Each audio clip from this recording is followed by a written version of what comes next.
Welcome back to my channel for my weekly human design transit report called What's New with Human Design.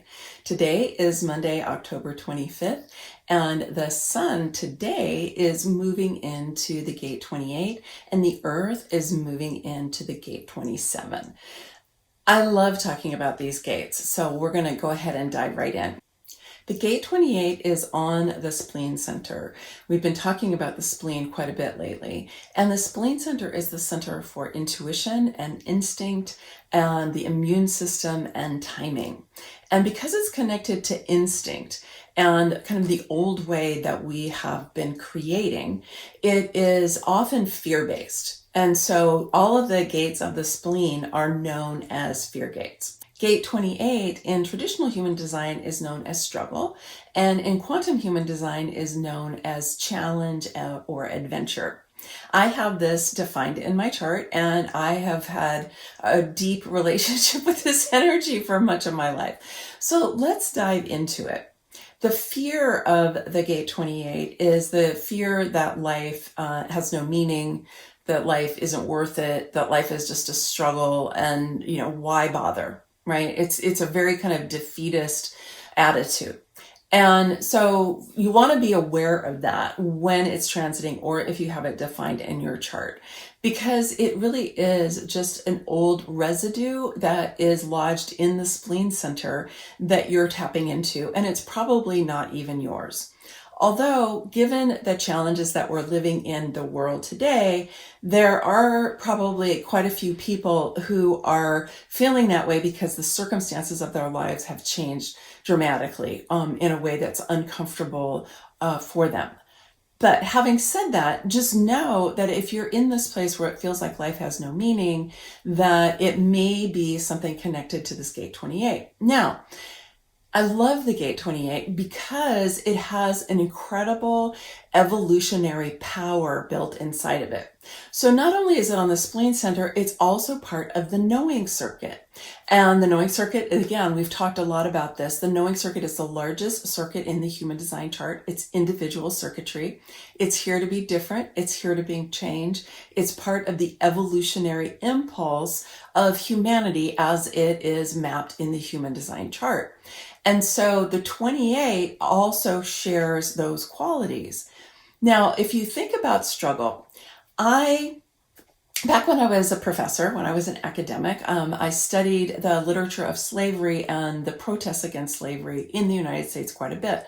And Frederick Douglass was famous for saying, without struggle, there is no movement. Nothing is going to change if there isn't struggle. And the notion of struggle has been really embraced and expressed by people all around the world who have been standing up for their own human rights. And so I want to acknowledge that there is this sense that we have to speak truth to power, and we have to stand up for what we believe is true. We have to stand up for our own humanity, for our own dignity, to have a place at the table, and to be respected for who we are. And I think about the civil rights movement also, or about the feminist movement, and about how those were movements where people did things that they put themselves in the way of danger in order to reveal the power struggles, the power dynamics that they were a part of. Right? And so you had African Americans who were going and sitting down at lunch counters during segregation, and they were, beaten for that. The cops beat them up, threw them in jail. You had feminists who were chaining themselves to different monuments and so on, and doing different kinds of political action. Again, speaking truth to power. And so this notion of struggle against the powers that be is something that has energized and supported people for a long time. Okay. And this is not something that has gone away. Now, the mate of the 28 is the 38, which is on the root center, and the 38 is known as the Martin Luther King gate. And the reason for that is in traditional human design, it's known as the gate of the fighter, and it's for fighting what's worth fighting for, right? What has enough meaning that we're willing to fight for it? And in quantum human design, it's known as the visionary leader.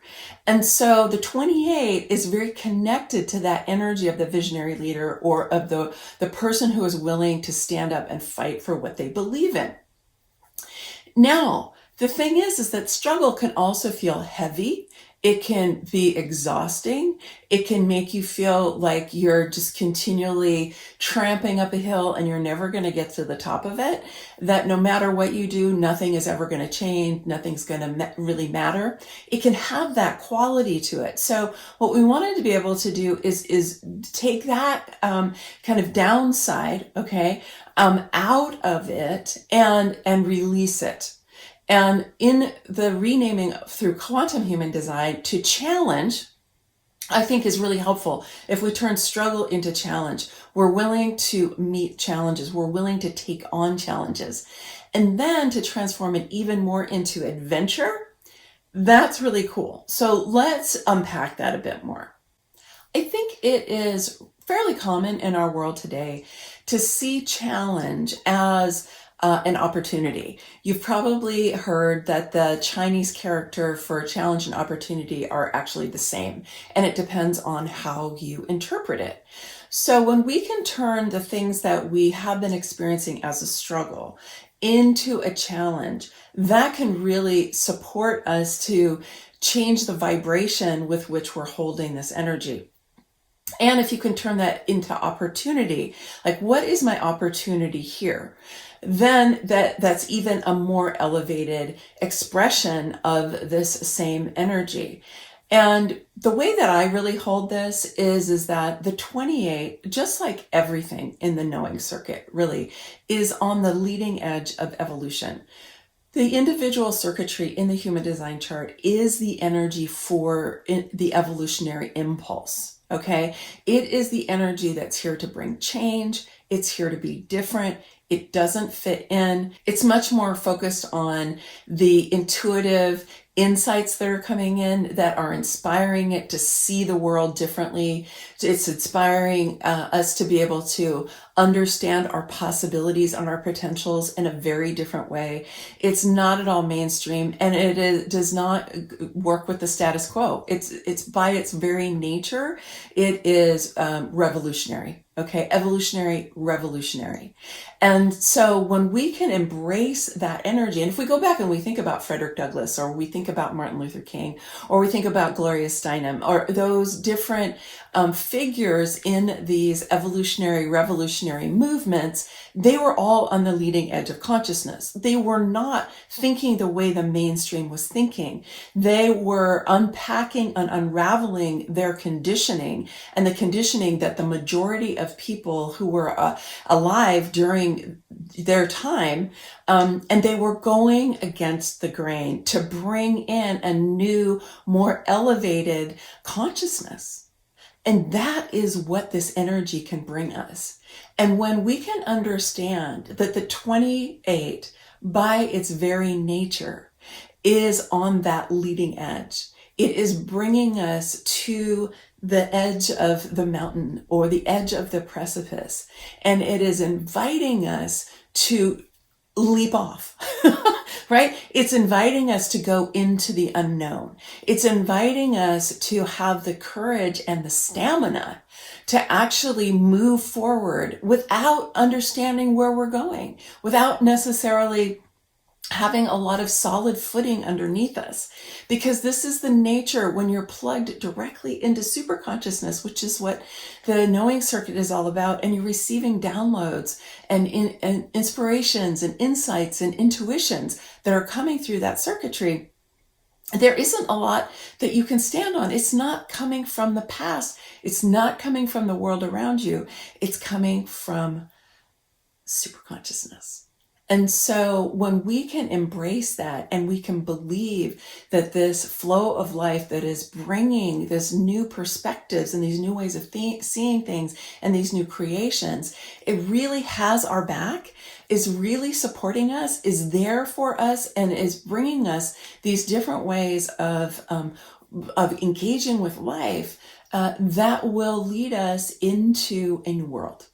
And I believe that this is the energy that is going to lead us out of this birth canal that we have of ecological collapse and climate change and deep disruptions between different people based on our skin color, based on our perceived and assigned gender, based on where in the world we were born or what religion we were brought up in or whatever it is, right? That we need to make our way out of that way of thinking into a new world. And it's going to come through things like the Gate 28. So you have this opportunity while the sun is lighting up the Gate 28 to be really asking yourself and leading into what are the intuitions that are coming to you? What are the insights? What are the inspirations? What are the out of the box thinking that you have that you maybe haven't been honoring the way that you could? Maybe you wrote it down in your journal and then forgot about it. Or maybe you dismissed it because you were like, that is so out there. I don't even know what to do with that. So while this is transiting, you've got like 5 days to go and lean into this, but you can also look at what has happened in the past in your life and decide to work with that as well. It's an enormous opportunity for all of us. You can turn what once was a struggle into an adventure, because as you do, you'll open yourself to receiving even more support and even more guidance that can come in from super consciousness. The Earth just moved into the Gate 27. The Gate 27 is on the Sacral Center. The Sacral Center is the most powerful engine in the chart. It is the center for life force energy or Shakti or Prana or Chi.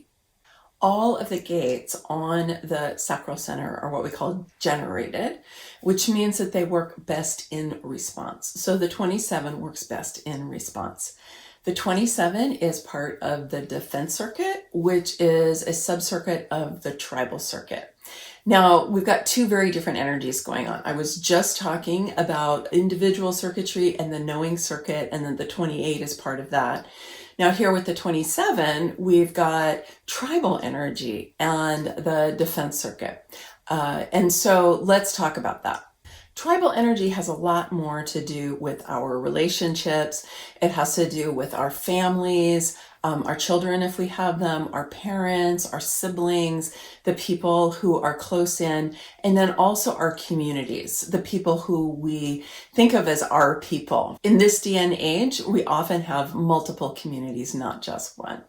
So think about the people in your life and the people that mean the most to you. And those are people that you have kind of tribal connections with, whether those are people that you were born into that family or whether they're part of your chosen family. And with tribal energy, there is a priority on what's good for the group, as opposed to individual energy, which is all about the individual. So you can see we've got a little bit of tension here, which is pretty common in any human design chart. It's what I like to call creative tension. It's what Karen Curry Parker would call a conundrum, where different types of energies that can potentially come into conflict with each other. And definitely individual energy and tribal energy can be that way. And so with the 27, I always think of the 27 as the mother-grandmother gate. In traditional human design, it's known as the gate of responsibility, and in quantum human design, it's known as the gate of accountability. And it is part of this energy that is about caring for the next generation, or caring for the elderly, caring for the tribe, nurturing, feeding on all levels. So whether that is literal food, making sure that resources are there for people as they're growing up, and also are people there for the elderly as they are needing more and more support. In its highest expression, this is really, really beautiful energy, because it is, it's really coming right from the heart, even though it's based on the sacral. I mean, the sacral gives it power, okay? It gives it power and energy in this kind of heart-centered way. Now, in order to be able to have the higher expression of this energy, you have to have strong character development. By that, I mean you need to have a strong sense of your own identity, of who you are, what matters to you, what your priorities are, what your needs are, and that you are taking care of yourself as well as taking care of others. Because the lower expression of this is codependence, okay? And the kind of shadow aspect is when you're the more dominating part of the codependent relationship, where you're trying to get other people to do things the way that you think that they should be done, which can happen when you are kind of the mother figure or the grandmother figure or the parental figure, the head of the family figure, right? And the disempowered aspect can be when you're just doing whatever that more empowered part says you should be doing, right? Where you're subordinating your own needs. You don't even know what you need. You don't know what you want. And you're just completely focused on other people and wanting to make sure that they have everything that they need. And this happens when your own sense of self is not as fully developed as it might be. And so you want to have a strong character development and a strong sense of your own self. And that will give you the ability to have good boundaries with other people. Now, that doesn't mean that you don't care about other people. It doesn't mean that you're not there for them. It just means that you are also making sure that you're getting what you need and you ask for support when you need it, and that you are in touch with what you actually want, and you set up your life so that you get that as well. So everybody is getting what they need. Now, not everybody's going to get everything they want all the time. I am not naive to think that that's the case, but it is important to know what it is that you want and for you to get what you want, hopefully most of the time. So the 27 could be lighting up any codependence that you have in any of your current relationships, or it could be dredging up from the past any codependent relationships that you haven't fully acknowledged and resolved. So be on the lookout for that, and know that when the earth is transiting this gate, that you have the opportunity to help clean up and heal and resolve codependent patterns that you have with other people, whether those are in the past and those people might not even be around, but still your kind of orientation to them is in that way, or whether that's in your current relationships. So you want to be able to ground yourself in a strong sense of who you are and of your place in the tribe. And that's not a subordinate place in the tribe.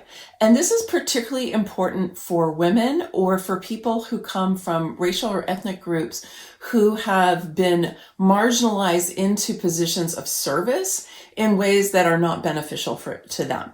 So you want to be looking at those pieces and go, oh, do I have a limited idea about what's possible for me because my conditioning has told me that my role is to be of service to others and that I shouldn't be focused on what I need, that I actually start to feel really selfish or even narcissistic if I do that. No, not the case at all. We really need a balance between knowing ourselves, taking care of ourselves, nurturing ourselves, making sure that our fundamental needs get met, and our focus on other people and supporting them as well. All of that really is possible. But if you have had any tendency towards codependence, if you start to change, some people might try to pull you back. Like, wow, you've really changed. You used to always be there for me. Well, maybe you used to be there for them in a way that actually wasn't that helpful for them.